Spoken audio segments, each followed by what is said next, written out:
어, 계속 이어서 빅데이터의 기본 특성에 대해서 설명을 드리겠습니다. 빅데이터의 유형으로는 우리가 계속 빅데이터의 버라이어티에서 얘기했듯이 다양한 유형의 빅데이터들이 존재한다라는 얘기를 하고 있고요. 그래서 정형화된 거, 비정형화된 거, 반정형화된 거, 비정형화된 거 이런 얘기를 하고 있고요. 정형화된 거는 주로 보통 어디 저장되냐면 데이터베이스라는 곳에 저장이 돼요. 그래서 대부분의 기업들, 여러분들 이제 회사 같은데 기업들에 들어가면 여러 가지 매출 정보라든가 인사 정보 이런 것들이 데이터베이스라는 곳에 저장이 돼서 저장이 들어가 있습니다. 이제 그런 정보들을 끄집어내서 분석하는 거죠. 과거부터 이런 정형화된 데이터 분석하는 방법들은 많이 알려져 있어요. 그게 우리가 알고 있는 여러분들은 모르겠지만 이제 앞으로 배울 데이터 마이닝이라든가 통계 분석 기법이라든가 그런 여러 가지 분석 기법들을 이용해서 데이터베이스에 저장된 것들을 가지고 분석해서 사용합니다. 학교 같은 경우도 여러분들이 들어와서 수강 신청 정보들을 하죠. 그 다음에 학점 정보들이 있죠. 그런 거를 가지고 저희가 분석을 합니다. 요번 1학년, 2학년 학번들마다 학번이 있죠. 학번들마다 1학년 요번에 들어온 신입생이 더 공부를 잘하나? 이제 이런 걸 분석합니다. 근데 이런 걸 분석하려고 그러면 우리 지금 전자계산소라는 곳에 데이터베이스라는 게 저장이 되어 있어요. 그래서 여러분들의 기본적인 정보들, 학번, 그다음에 여러분들의 수강 신청 정보, 그다음에 여러분들이 각 이제 수강 과목마다 받은 점수 이런 것들이 저장돼 있어서 그런 것들을 실제로 이제 데이터베이스에 있는 곳에서 분석을 해서 여러 가지로 우리가 활용을 합니다. 이제 기업에서도 마찬가지로 고객에 대한 정보들이 데이터베이스라는 곳에다 다 저장이 돼 있겠죠. 그러면 저장돼 있던 것들을 데이터베이스에 끄집어내서 여러 가지 분석하는 거예요. 이건 이제 쉽게 할 수가 있죠. 그죠? 그렇게 할 수 있는 방법이 있고, 근데 거기에 반정형 데이터라는 게 이제 있는데 이게 뭐냐면 여러분들 이제 홈페이지를 통해서 움직이는 데이터들이 있죠. 홈페이지 통해서 올라오는 데이터들.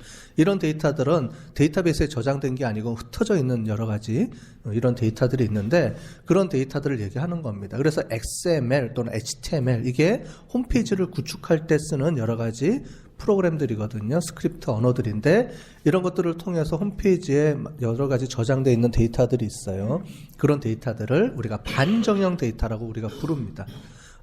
이런 XML 같은 경우도 다시 한번 또 나중에 설명을 드리겠지만 기본 포맷이 정해져 있어요. 그런데 이게 데이터베이스라는 곳에 저장되어 있지 않고 인터넷이나 이런 곳에 이제 흩어져 있는 데이터들이죠. 이제 그런 데이터를 갖고 와야 됩니다. 그 다음에 이제 비정형화된 데이터입니다. 비정형화된 데이터들은 이제 텍스트 문서들, 그 다음에 이미지, 동영상, 음성 이런 것들을 우리가 들 수가 있고 거기에 이제 센서 데이터, 여기 이제 빠져 있는데 센서 데이터들이 들어가는 거죠. 그래서 센서하고 사물 인터넷, 이제 사물들하고 정보를 서로 주고받아야 되는데 그때 센서라는 기술이 있어요. 센서. 뭐 여러분들이 많이 아는 게 RFID라든가 여러분들이 쓰는 NFC 이런 것들이 다 센서예요. 그죠? 그 다음에, 여기는 없는 것 같은데 여러분들 이제 들어가다 보면 동작 센서들이죠. 화장실 들어가면 불이 반짝거리죠. 그거는 이제 동작 센서라고 하는 거죠.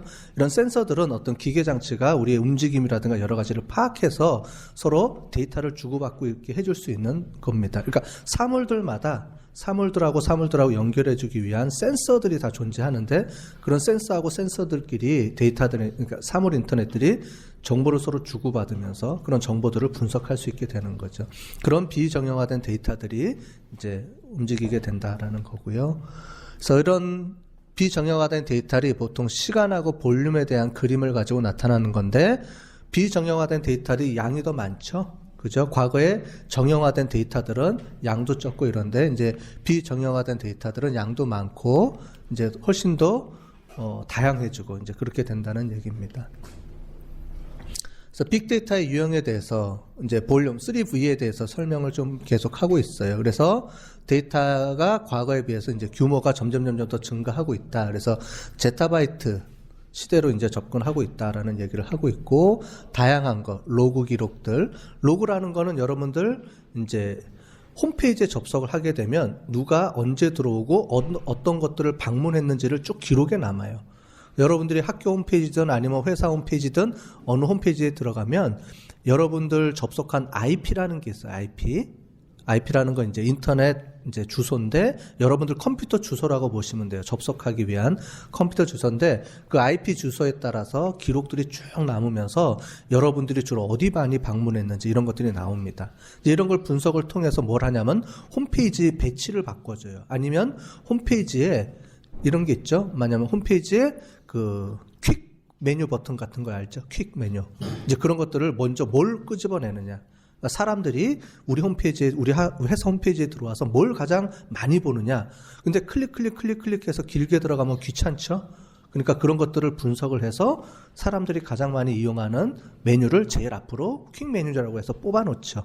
이제 이런 거를 사용할 때도 분석하게 되는 겁니다. 어쨌든 로그 기록들, 소셜 데이터들, 여러분들 SNS에서 주고받는, 카톡에서 주고받는 이제 그런 것들이 있는데 나중에 이제 그 예제도 나오는데 소셜 데이터들 다양하게 이용할 수 있고요. 그런 소셜 데이터들을 이용해서 분석할 수 있는데 지난번에 제가 설명을 해줬는데 테스트 웹이라는 거 혹시 해보셨어요?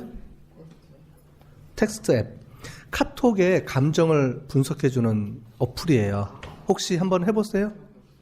아무도 안 해봤어? 하면 돈이 들어가요. 제가 해봤어요. 어저께 해봤더니 공짜로 당근 하나를 주더라고. 거기는 이제 당근을 가지고 하는데 당근 하나가 1,000원 정도 되는 것 같아요. 좀 비싼데 그러면은 여기 심리학과 아무도 없어요? 심리학과. 이게 무슨 얘기냐면은 그 텍스트 앱은 카톡에서 움직이는, 카톡에서 내가 주고받던 데이터 있죠. 그걸 가지고 감정 분석을 해줘요. 그래서 서로 막 주고받아요. 주고받으면 이 사람이 나를 얼마나 좋아하는지, 말투라든가 데이터 단어라든가 이런 걸 실제로 분석을 해서 그 사람의 감정, 심리적인 상황을 분석해서 그 사람하고 나하고의 관계성을 점수로 매겨주더라고요. 재밌죠? 한번 해보세요. 물론 처음은 공짜예요. 한 번은 공짜고 한 사람은 공짜예요. 한 사람은 공짜인데 그 다음 사람은 이제 돈을 내야 되는 게 있더라고요. 그러니까 무슨 얘기냐면 이 빅데이터라는 게 기업에서만 쓰는 게 아니고 이런 심리학이라든가 이런 데서도 충분히 이런 사람의 감정을 분석해서 실제로 수요 창출을 할 수 있는 그런 것들이 다양하다는 거예요. 비즈니스 같은 게. 그러니까 딱 기업에서 있는 정형화된 데이터를 쓰는 게 아니기 때문에 그런 것도 가능하다라고 보는 겁니다. 자, 그 다음에 이제 소비, 그 다음에 위치 정보들은 당연히 들어가겠죠. 위치 정보, 그 다음에 현실 데이터들, 이런 것들이 많이 들어가고요. 그 다음에 이제 멀티미디어 분석할 수 있게 소리라든가 음성, 이런 것들이 이제 분석이 될 수 있게 되겠죠. 그 다음에 복잡성 증가, 이제, 속도 먼저 볼까요? 이제 속도. 위에 3V니까. 속도 측면에서 보면은 여러 가지 밑에 보시 두 번째 거가 실시간성으로 인해 데이터 생성, 유통 속도가 증가하기 때문에 이제 대규모 데이터 처리 및 가치 있는 현재 정보를 활용하기 위해 분석 속도가 이제 중요하게 됐다. 이제 실시간 처리가 중요하게 됐다라는 얘기를 하고 있고요. 거기에 복잡성인데 이 중에서도 뭐가 중심이 되냐면은 요 중간에 외부 데이터의 활용. 요게 빅데이터의 하나의 또 핵심입니다. 뭐냐면 과거의 정보라고 하면 정형화된 데이터 또는 비정형화된 데이터든 내 회사의 데이터베이스에 정리가 돼. 즉 내가 소유하고 있는 데이터예요. 우리 회사에서 내가 소유하고 있는 내 데이터. 이거를 가지고 분석하는 게 주였다면 빅데이터 시대에서의 데이터 분석은 우리 회사에 있는 데이터 플러스 외부 데이터를 이용해서 쓰게 되는 겁니다. 그게 가장 큰 특징 중에 하나예요. 빅데이터의 특징 중에. 그래서 정부나 이런 데서는 공공데이터, 개방형 공공데이터를 추진하고 있어서 다양한 정보들을 오픈하고 있고요. 또 한 가지, 여기서 나오는 소셜 데이터. 오픈돼 있어요, 그냥. 근데 여기서 오픈데이터라는 거는 이제 API라는 개념이 있습니다. 이 API라는 게 뭐냐면 다른 사람들이 우리 회사에 있는 정보를 쓸 수 있도록 오픈해주는 그런 중간 단계 역할을 해주는 어떤 프로그램 단위라고 보시면 돼요. 그래서 그 API라는 거를 갖다가 내 시스템에다 깔아서 쓰면 서로 연동해서 그런 데이터를 자연스럽게 우리 회사에서 끌어다가 쓸 수 있도록 만들어주는 거예요. 그래서 무슨 얘기냐면 이런 소셜 데이터들이 즉 옛날에는 과거에는 내가 갖고 있는 데이터만 중심으로 해서 분석이 이루어졌다면 앞으로는 다양한 그런 나 이외에 내가 보유하고 있지 않은 다양한 외부 데이터를 통해서 우리 시스템의 데이터가 분석이 들어간다는 거죠. 그게 빅데이터 분석에 있어서의 큰 특징 중에 하나입니다. 이제 전 세계에 있는 많은 양의 데이터들이 다 내가 활용할 수 있는 데이터가 된다는 거죠. 과거에 분석하는 내 데이터 중심이 아니고. 이게 하나의 큰 특징이라고 보시면 될 것 같아요. 그래서 빅데이터를 분석하는 기술 요건에 대해서 설명을 하고 있는데 크게 4가지 관점에서 설명을 하고 있습니다. 빅데이터를 어떻게 저장할 것이냐, 어떻게 갖고 올 것이냐, 저장할 것이냐, 분석할 것이냐, 어떻게 보여줄 것이냐, 뭐 이런 네 단계인데 실제로는 이제 여기서 보는 것처럼 이런 단계들을 거쳐서 움직이고 있다라고 얘기를 하고 있어요. 그래서 2000년도에 우리가 홈페이지라고 부르는 웹이라는 기술이 발전을 하고, 그 다음에 웹 2.0에서는 우리 소셜 네트워크들, 즉 사람하고 이제 움직이는 페이스북이라든가 이런 소셜 네트워크들이 움직이기 시작했고, 그걸 우리가 웹 2.0 시대라고 합니다. 그래서 그런 소셜 네트워크 웹이고, 그 다음에는 이제 모바일이라든가 이런 것 쪽에서 통해서 오면서 빅데이터 분석, 이제 앞으로는 이제 진흥화로 간다라는 얘기들을 우리가 1장에서도 했죠. 그래서 지금도 그런 얘기들을 쭉 하고 있습니다. 자, 그런데 이렇게 기술을 발전하려고 그러면 여러 가지 데이터 분석 기술들이 있어야 돼요. 그래서 크롤링이라든가 뭐 시멘틱 웹이라든가 뭐 여러 가지 내용들이 있는데 요거는 뒤에서 분석 단계별로 좀 보면서 설명을 좀 드리도록 하겠습니다. 크게 보면 4가지를 볼 수 있는데 이 쪼개는 방법은 다양하게 있어요. 그래서 요 다음번에는 제가 요거를 좀 더 쪼개는 방법 또 구체화돼서 좀 설명을 해보겠습니다. 오늘은 큰 그림을 가지고 한번 설명을 드리고요. 다음번 시간에 각각에 대해서 구체적으로 그림하고 어떻게 실제로 그런 것들이 이루어지는 것인지를 다음번 시간에 제가 다시 해보겠습니다. 어쨌든 데이터를 수집하는 기술이 필요하고요. 그죠? 왜 데이터 수집하는 기술이 필요하다 그랬어요? 외부 데이터를 갖고 와야 됐다 그랬잖아요. 이해됐죠? 네. 외부 데이터를 갖고 와야 되니까 어떻게 하면 외부 데이터를 갖고 올 수 있는 방법이 없을까? 빅데이터의 특징 중에 하나가 그거라 그랬죠. 내부에 있는 데이터뿐만이 아니고 외부에 있는 데이터까지 같이 갖고 와서 정보로 활용해서 분석 단계에 쓸 수 있기 때문에 그게 가능하다라 그랬죠. 그래서 외부 데이터를 어떻게 갖고 올 것이냐. 꼭 외부 데이터가 아니고 그럼 내부에 있는 데이터도 활용할 수가 있겠죠. 근데 내부에 있는 데이터들은 정형화되지 않은 데이터, 즉 우리가 데이터베이스에 딱 묶어져서 그러니까 저장해서 쓰는 데이터 이외에도 우리 기업에서는 다양한 양의 데이터들이 흘러 들어가고 있는 거예요. 저장은 안 되고 있지만. 그래서 그런 데이터를 어떻게 분석할 수 있게 만들어 줄 것이냐. 이제 이런 것들을 이제 연구하는 파트죠. 그런 기술들. 그래서 뭐 오픈 API라든가 크롤링이라든가 뭐 이런 것들이 있죠. 그 다음에 데이터 저장. 그렇게 수집한 데이터들을 어떻게 저장할 것이냐. 근데 과거에 양이 엄청나게 늘어났다 그러죠. 과거에 비해서.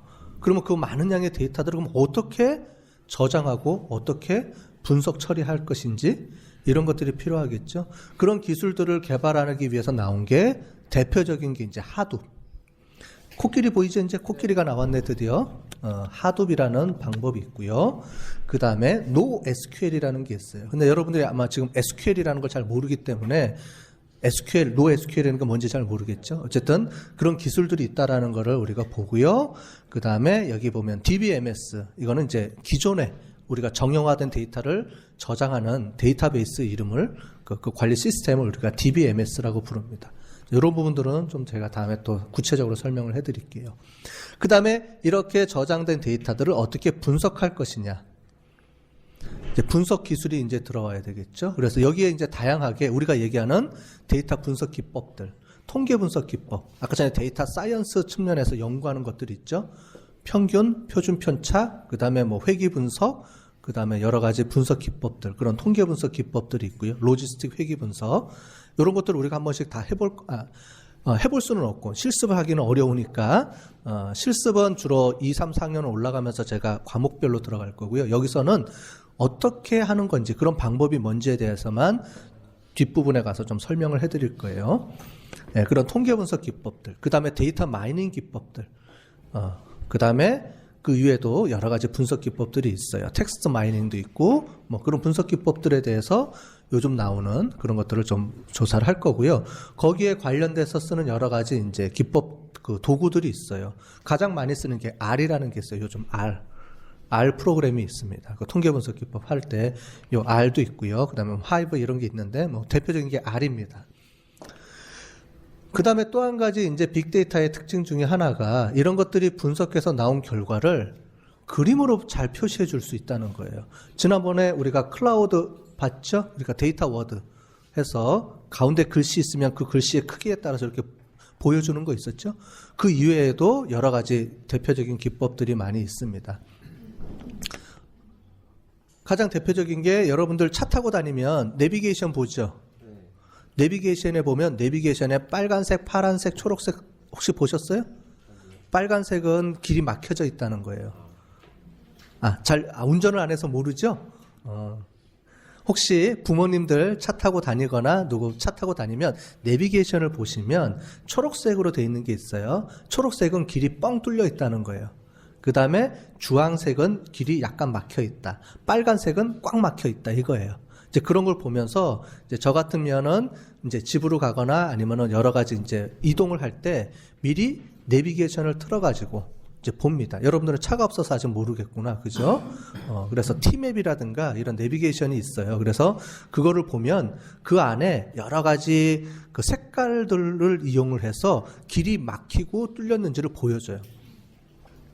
무슨 얘기냐면 사람들한테 야 여기서부터 요 도로까지는 시속 몇 킬로고요, 시속 몇 킬로고요 이렇게도 잘 안 와닿죠. 사람은 비주얼 눈에 그림으로서 딱 보여주면 인식이 확 들어와요. 숫자로 표시된 것보다. 즉 사람들이 인지하는 게 말로 설명하는 것보다 그 숫자보다는 그림 훨씬 더 이해력이 빠르다는 거예요.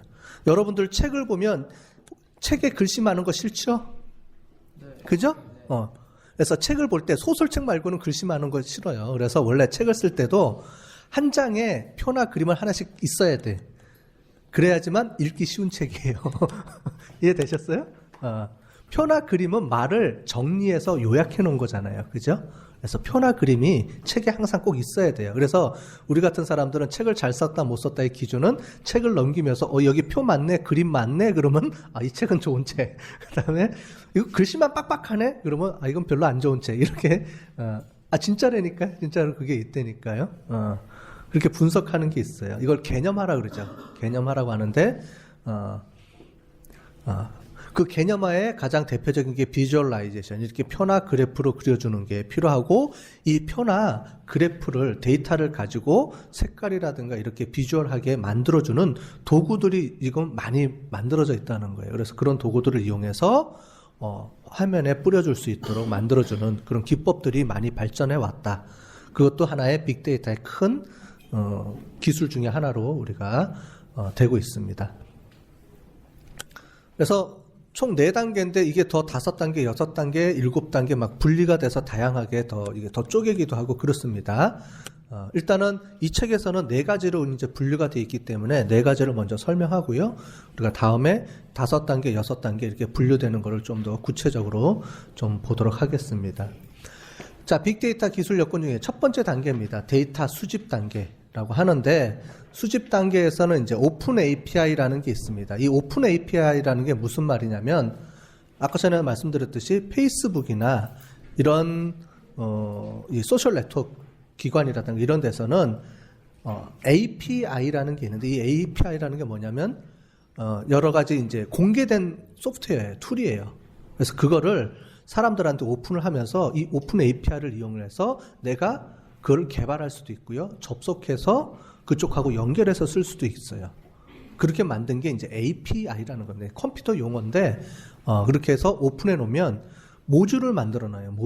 모듈을 이용을 해서 서로 연결하거나 필요한 기법들을 여러 가지 기술들을 갖다가 쓸 수 있도록 만들어 주는 겁니다. 그래서 이런 API를 오픈해서 우리가 정보를 수집할 수 있도록, 또는 그 페이스북이나 이런 데 연결해서 우리가 데이터를 갖고 올 수 있도록 이렇게 해주는 기술을 우리가 오픈 API라고 하고요. 크롤링이라는 게 있어요. 여기 보면은 크롤링이라는 표시가 되어 있는데, 이 크롤링을 뭐냐면은 구글에서 사용하는 건데 여러분들이 구글은 뭐예요? 검색 엔진이죠. 네이버라든가 구글이라든가 이런 검색 엔진이 있는데 구글에서 이 검색 엔진을 사용을 하면서 여러분들이 키워드를 치잖아요. 그러면 0.0 몇 초 안에 리스트가 쫙 뜹니다. 실시간으로 이제 뜨죠. 이제 그런 것들이 실시간으로 돌아다니면서 하는 게 아니고요. 크롤링이라는 기법을 이용해서 얘가 웹봇이라는 게 있어요. 이제 용어들이 막 이제 어려워지죠. 이게 뭐냐면 간단하게 얘기하자면은 대행자 같은 거예요. 웹봇이라는 게 소프트웨어인데 인터넷을 지가 막 돌아다녀요. 시간 날 때. 돌아다니면서 다 둘러보면서 구석구석 웹페이지들을 분석해서 여기 어떤 내용이 있는지를 다 끄집어 갖고 와서 주제라든가 키워드라든가 이런 걸 해서 미리 시스템에 구글 그 하드웨어에 저장을 해 놓습니다. 이제 그런 기법들을 이제 크롤링이라고 하는 거예요. 즉 나한테 있는 구글은 자기 정보가 없잖아요. 전부 다 이제 이런 서치 엔진 회사들은 내 정보가 아니고 전 세계에 흩어져 있는 모든 웹페이지들이 다 내 정보가 되는 거죠. 그걸 돌아다니면서 끄집어 갖고 와서 내 것처럼 저장해 놨다가 사람들이 키워드를 치면은 관련된 거기서 키워드를 분석해서 보여주는 역할을 해주는 거죠. 이제 그런 기술이 얼마나 좋으냐 나쁘냐예요. 그래서 여러분들이 많이 쓰는 게 이제 네이버도 많이 쓰고 이제 구글도 많이 쓰는데 이제 한국은 이제 네이버를 많이 쓰죠. 여러분들이 네이버를 많이 쓰는데 제가 분석해 본 결과에 의하면은 이건 이제 개인 사적인 겁니다. 오프 더 레코드가 안 되네. 제가 보기에는 구글이 더 정확한 것 같아요. 제가 보기에 구글이 더 정확하고 정보도 더 많이 캐치해 줄 수 있고 그런 것 같습니다. 제가 써본 결과에 의해서는 그래서 저는 이제 구글을 많이 쓰는데 어쨌든 그런 기법들이 구글이 이렇게 자기네들이 기술 개발을 해놓은 거를 우리 같으면은 꼭 갖고 안 내놓잖아요. 그런데 이제 이런 회사들이 오픈 API라 그래서 공개를 해버립니다. 공개. 이 정보의 공개인데 여러분들 우리가 컴퓨터 역사 중에 이런 게 있어요. 애플 지금 다 아시죠? 여러분들 애플 회사도 알고 마이크로소프트도 알죠. 네. 근데 애플은 지금 아이폰 때문에 이렇게 각광을 받는 거지 실제로 컴퓨터 쪽에서는 애플이 그렇게 많이 확장되지 못했어요. 그 이유가 뭐냐면 1980년도에 PC라는 개념으로 해서 퍼스널 컴퓨터 여러분들이 쓰고 있는 이런 컴퓨터. 그럼 옛날에는 무슨 컴퓨터였느냐? 옛날에는 돈이 비싸니까 개인이 컴퓨터를 어떻게 사요? 못 사죠.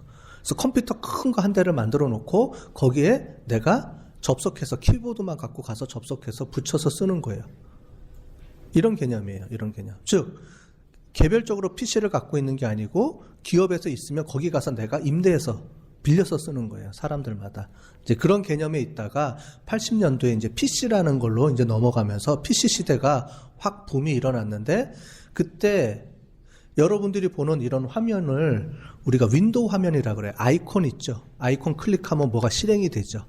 그죠? 이런 걸 윈도우즈 화면이라 그러고 도스라는 게 있어요. 도스라는 건 뭐냐면 밑에 치는 거예요. 단어를. 그래서 뭐뭐를 실행하려고 그러면 명령어를 쳐요. 여러분들 그런 거 잘 안 해보시죠? 클릭만 할 줄 알잖아. 그죠? 근데 명령어를 치는 게 도스 방법이에요. 근데 80년대 IBM이라는 회사하고 이제 애플이라는 회사가 하드웨어를 만들어 놓고 이 시스템을 운영할 수 있도록 만들어지는데 애플은 그때 당시에도 기술력이 좋아서 80년대 만들면서 자체적으로 윈도우즈 화면을 이용을 해서 먼저 만들었어요. 그런데 얘네들이 오픈을 안 하네? 기술이 개발되면 이걸 쓸 수 있도록 프로그램들이 많이 만들어져야 되잖아요. 그런데 해놓고 오픈을 안 하는 거예요. 그럼 어떻게 돼요? 애플이 자기가 만든 것만 쓰라 이거예요. 이해되셨죠?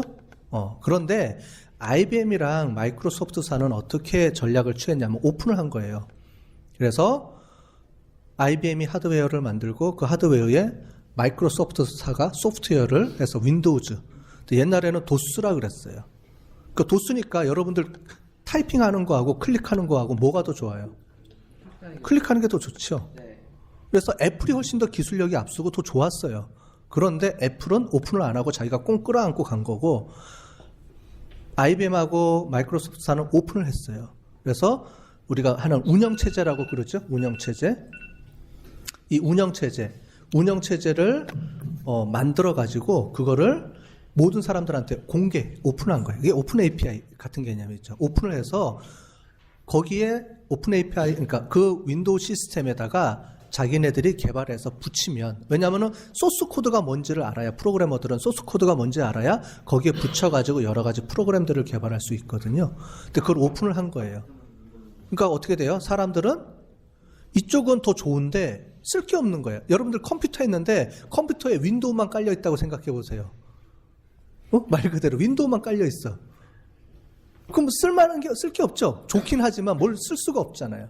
그런데 마이크로소프트사는 좀 불편하지만 도스로 막 치고 옛날에 지금은 이제 개방이 이제 윈도우즈로 다 바뀌었으니까 괜찮은데 초기에는 도스로 막 치는데 불편하다는 말이에요. 그렇지만은 거기에 여러 가지 소프트웨어 회사들이 붙어서 다양한 소프트웨어들을 막 만들어주기 시작을 하는 거예요.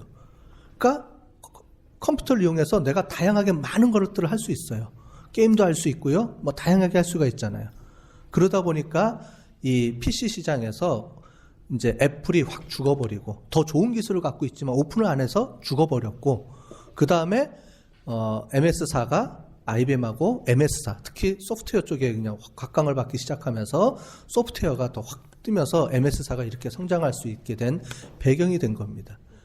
이게 이제 컴퓨터에서는 이제 자기 기술과 그걸 어떻게 오픈할 수 있는 거냐, 이런 것들의 사이에서 좀 고민이 많게 되는 거죠. 그런데 결국은 이런 API를 오픈해서 사용할 수 있는 그런 것들이 필요하다라는 얘기고, 뭔 얘기를 하다가 여기까지 왔죠?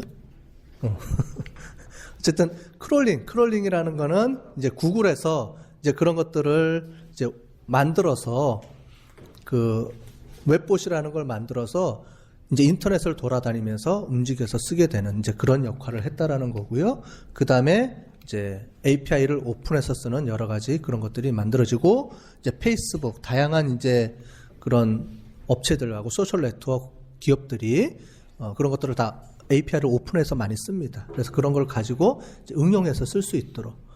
결국 이 오픈 API 역할은 뭐냐면은 서로 공유해서 더 나은 것으로 발전해 줄 수 있는 그런 계기가 되는 거예요. 더 발전해 줄 수 있는 계기가 된다. 이런 걸로 보시면 되겠습니다. 그 다음에 내부 데이터라는 게 있죠. 내부 데이터는 이제 LTL이라는 게 있는데, 이런 것들은 나중에 좀 설명을 드리고요. 데이터를, 정보를 추출하는 기법입니다. 그래서 어떻게 하면은 조정해서 쓰는 방법인데, 이제 데이터 웨어하우스라는 곳에서 쓰는 방법인데, 요거는 조금 보도록 하고요. 그 다음에 이제 크롤링 엔진을 이용해서 키워드 검색 수행하거나 하는 것들을 할 수 있게 돼 있다라는 거고, 이제 구글이 이런 것들을 다 오픈하기 시작하면서 이제 막 크기 시작하게 되는 거죠. 뭐 하둡도 구글에서 오픈한 거고요. 다 구글에서 자기네들이 개발했던 시스템들을 오픈해서 하다 보니까 오히려 오픈하니까 구글이 지금 더 성장하게 되는 거죠. 그렇게. 그래서 그렇게 보시면 될 것 같습니다. 그래서 데이터 수집 중에 몇 가지가 있는데, 첫 번째가 로그 수집기라는 게 있어요. 이 로그 수집기라는 거는 뭐가 있냐면 내부 데이터를 수집하는 방법인데, 홈페이지를 방문하면 그 홈페이지에 누가 방문했는지 웹 로그라는 게 만들어져요. 이제 그런 것들이 저장은 돼 있지만 그걸 분석해서 사용을 안 하고 있었죠. 그래서 그런 부분들을 분석해서 쓸 수 있도록 이런 로그 수집기라는 걸 이용해서 내부 데이터 정형화 시켜서 이제 분석할 수 있는 데이터로 자원으로 활용할 수 있다라는 거고요. 그 다음에 이제 센싱이라는 거는 말 그대로 각종 센서를 통해서 이제 데이터를 수집하는 방법. 그걸 우리가 센싱이라고 합니다. 센서를 이용해서 데이터를 수집하는 방법들. 그 다음에 크롤링이라는 거는 이제 설명드렸죠. 그래서 인터넷에 돌아다니는 여러 가지 것들을, 외부 데이터를 끄집어내는 거예요. 로그 수집기는 내부에 있는 정보를 가지고 내가 안 쓰고 있었던 정보를 갖고 와서 내 내부 정보를 데이터화 시키는 방법이고요. 로그 수집기라는 거는, 크롤링은 내게 아니고 외부에 있는 거를 갖고 오는 개념입니다. 그렇게 보시면 되고요. 오픈 API는 말 그대로 얘기했던 것처럼 외부에 있는 것들, 그러니까 이쪽은 내부고 이쪽은 외부라고 보시면 되겠죠. 이렇게 분석해서 처리할 수 있으면 되겠습니다.